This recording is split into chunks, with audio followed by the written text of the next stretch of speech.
Moi aussi, j'étais comme toi. J'en avais marre de sacrifier tous mes week-ends aux tâches ménagères. Les courses, le ménage, la lessive.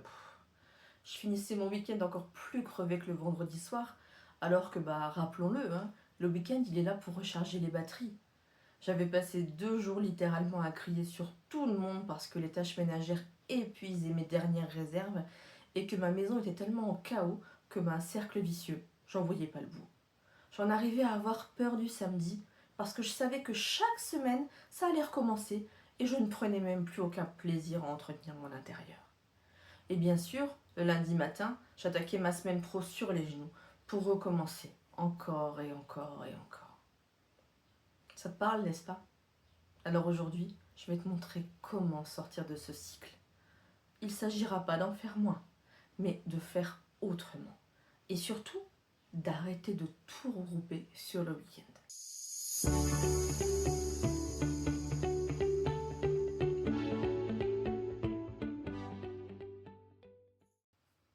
Si tu me découvres dans cette vidéo, moi, c'est Virginie.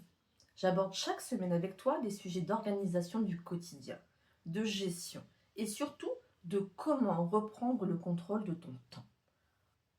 Aujourd'hui, on va parler de ta maison et de comment l'entretenir sans y sacrifier tous tes week-ends et te transformer en femme de ménage à plein temps.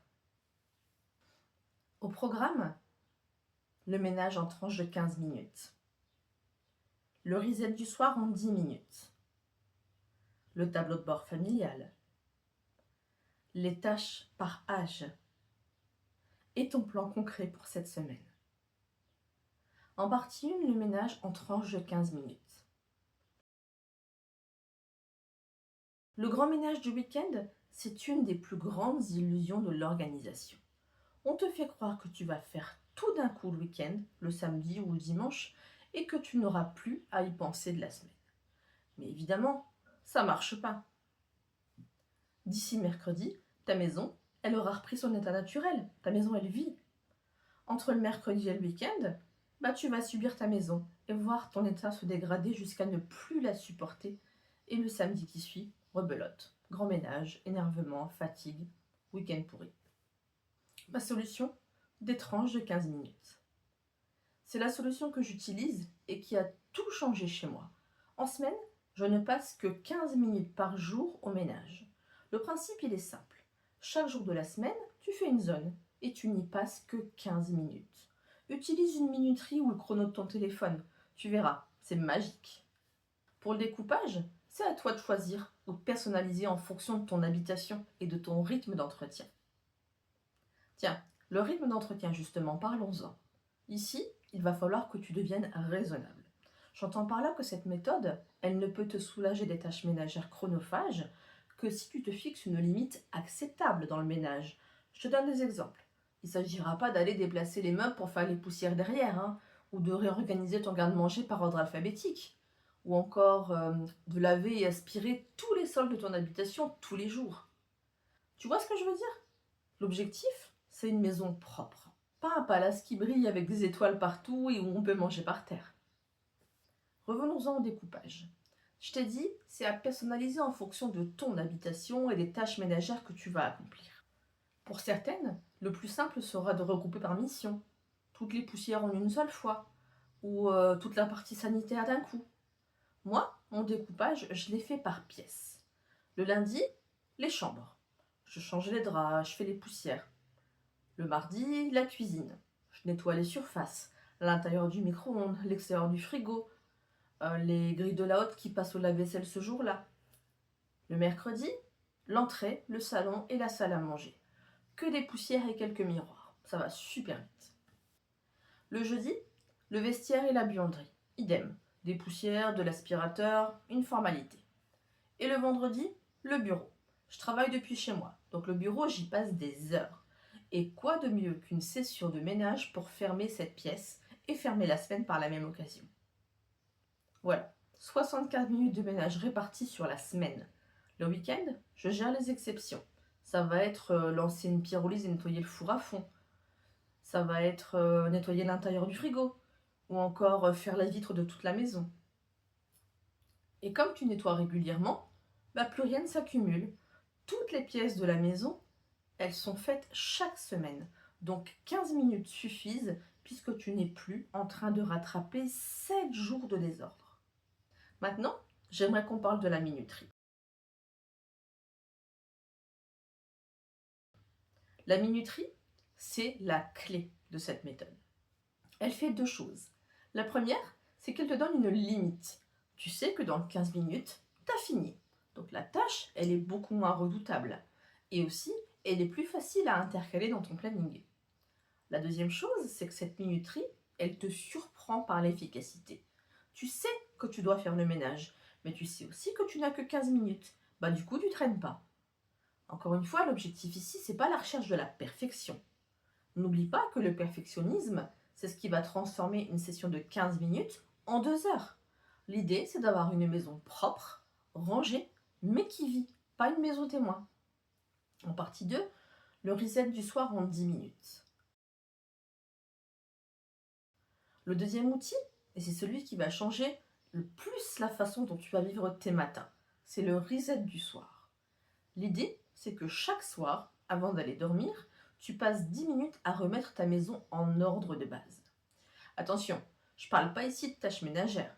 Tu vas pas sortir ton balai et ton seau, hein. Non, je parle juste de ranger ce qui traîne, remettre de l'ordre. Un reset, quoi. Concrètement, ce sera quoi? Ta cuisine, elle doit déjà être en ordre puisqu'après le repas, tu as débarrassé la table, tu as lancé ton lave-vaisselle, nettoyé ton plan de travail et ton évier. Tu vérifies juste que ce soit correct. Ton salon, tu replaces les coussins, tu replies et tu ranges les plaids et tu ranges les jouets ou les affaires qui traînent. Si ça doit être monté dans les chambres, hop, direction le panier que tu prends avec toi en montant. À l'entrée, normalement, tout doit aussi être rangé puisque tu as adopté les bons gestes. En rentrant, les chaussures sont rangées à leur place, les manteaux sont accrochés à leur place et il n'y a rien qui traîne. Tu vérifies que ce soit ok aussi de ce côté-là. Et c'est tout. Tu y passes 10 minutes et le lendemain, tu te lèves dans une maison qui respire. Elle n'est pas parfaite, mais c'est un espace apaisant et rangé. La différence entre se lever dans le chaos et se lever dans un espace propre et rangé, ça fait tout. Ça conditionne ton état d'esprit pour toute la journée. Un matin qui commence dans le désordre, c'est un matin qui commence mais déjà assailli par le rattrapage qui t'attend. Comment tu veux avoir l'esprit tranquille comme ça? Et bien sûr, si tu as des enfants, un conjoint, ils mettent la main à la pâte. Tu n'as pas été la seule à laisser ce désordre derrière toi, donc tu n'es pas la femme de ménage de tout le monde. Le reset du soir devient un rituel familial. Tout le monde range avant d'aller au lit, même les plus petits. La question des petits, on va y revenir dans quelques minutes. En partie 3, le tableau de bord familial. Mon troisième outil, c'est le tableau de bord familial. Celui-là, il n'est pas que pour toi. Il est pour toute la maison. Mais c'est quoi en fait? C'est un endroit visible de tous. Ça peut être le frigo, ça peut être un pan de mur dans l'entrée, un tableau en liège, c'est comme tu veux. Ils sont affichés toutes les informations clés de la semaine pour toute la famille. On va y trouver le planning de la semaine pour tout le monde. Ce planning, il peut aussi permettre d'expliquer aux plus petits les jours où ils vont périscolaires ou les jours où ils rentrent à la maison. On y trouve aussi le menu de la semaine, le détail des tâches ménagères et qui va devoir les accomplir.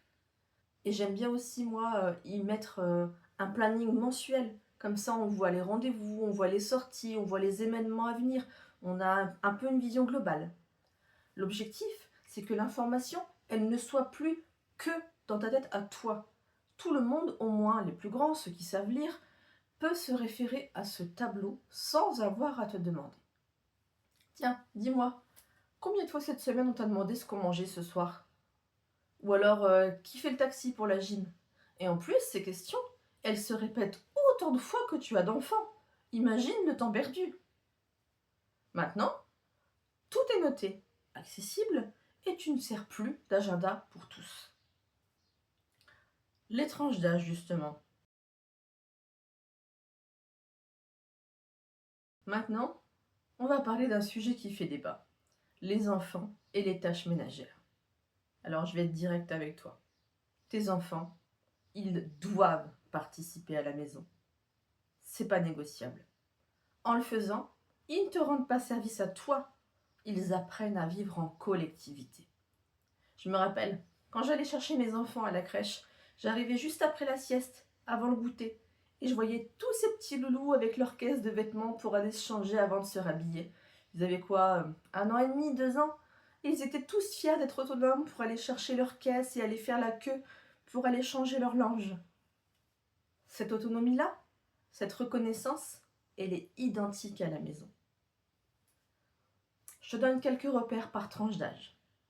De 3 à 5 ans, ils sont capables de ranger leurs jouets et donc de t'aider pour le reset du soir. Ils peuvent mettre leur assiette à la cuisine, en marchant doucement évidemment. Ils peuvent rabattre leur couette pour faire leur lit. De 6 ans à 8 ans, ils peuvent mettre et débarrasser la table. La mienne de 3 ans déjà aide les grands par exemple à le faire. Ils peuvent plier leur linge, ils peuvent aussi sortir la poubelle. De 9 ans à 12 ans, ils peuvent passer l'aspirateur dans leur chambre. Ils peuvent préparer un repas simple, hein, si, je te jure. Ou même faire une machine. Et ados, plus d'excuses. Ils gèrent entièrement leur espace. Leur chambre, c'est leur univers. Ça doit être propre. Ils peuvent cuisiner un repas par semaine. Et je te jure, comment ils sont fiers quand tu goûtes leur plat. Pépite. Ou encore, ils peuvent aussi faire les courses avec toi. Retiens une chose. Le linge mal plié ou la table mal mise à corriger, ça n'a pas d'importance. Ce qui compte, c'est qu'ils le font et que toi, tu n'es plus la seule à porter toute la maison. En partie 4, les courses. Les courses, elles méritent leur propre moment parce que souvent, on y perd énormément de temps. Personnellement, j'applique 4 règles pour avoir des courses qui ne m'épuisent plus. La règle numéro 1, c'est la liste vivante. La liste se trouve à un seul endroit. Il n'y a pas plein de papiers partout à regrouper le jour des courses. Tout le monde note sur la liste les choses qui manquent au fur et à mesure. Tu peux même la mettre dans ton tableau de bord familial, justement. Le samedi, jour des courses pour moi, fini de me creuser la tête pour me rappeler ce qui manquait le reste de la semaine. Et en plus, plus de charge mentale pour ne pas oublier. Un truc en moins qui trotte. Les courses, c'est une seule fois par semaine. Chaque fois que tu vas au supermarché en dépannage la semaine, c'est du temps perdu. Une demi-heure, et une demi-heure, et une demi-heure. Enfin, t'en aurais fait des super choses avec ce temps, hein. Et en plus de perdre un temps fou, tu dépenses plus. Donc désormais, c'est fini. Ensuite, c'est un créneau fixe. Pour moi, c'est le samedi matin, à l'ouverture. Toi, tu peux fixer en fonction de ton planning, quand ça t'arrange.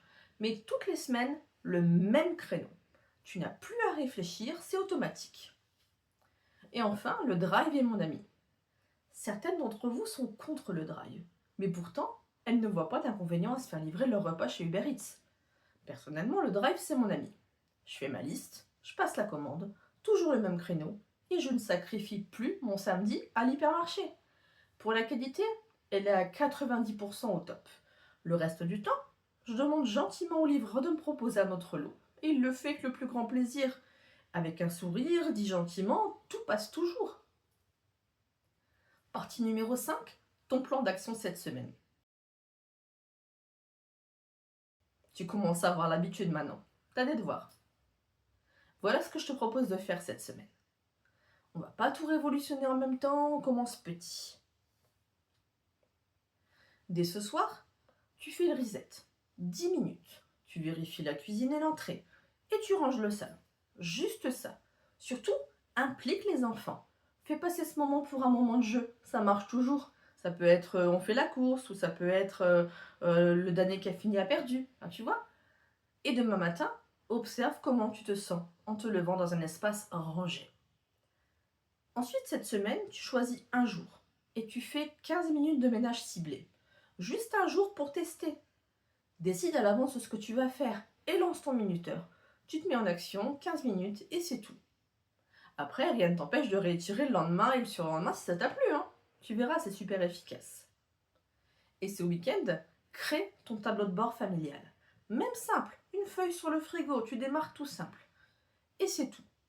C'est petit, c'est faisable, mais c'est suffisant pour commencer à changer la relation que tu as avec ta maison. Si cette vidéo t'a donné des idées, ou si tu t'es reconnu, abonne-toi. Chaque semaine, je partage des outils concrets, des astuces pour mieux vivre sa vie quotidienne, sans perfectionnisme et sans culpabilité. Et dis-moi en commentaire, c'est quoi la tâche que tu détestes le plus? Je lis tout et je suis sûre que t'es pas la seule. Moi, c'est l'aspirateur. Je déteste ça. Si cette vidéo t'a plu, n'hésite pas à la commenter et à la partager. Je suis sûre qu'elle peut être utile à quelqu'un. On se retrouve la semaine prochaine. Et en attendant, sois douce avec toi. Tu le mérites. À très vite.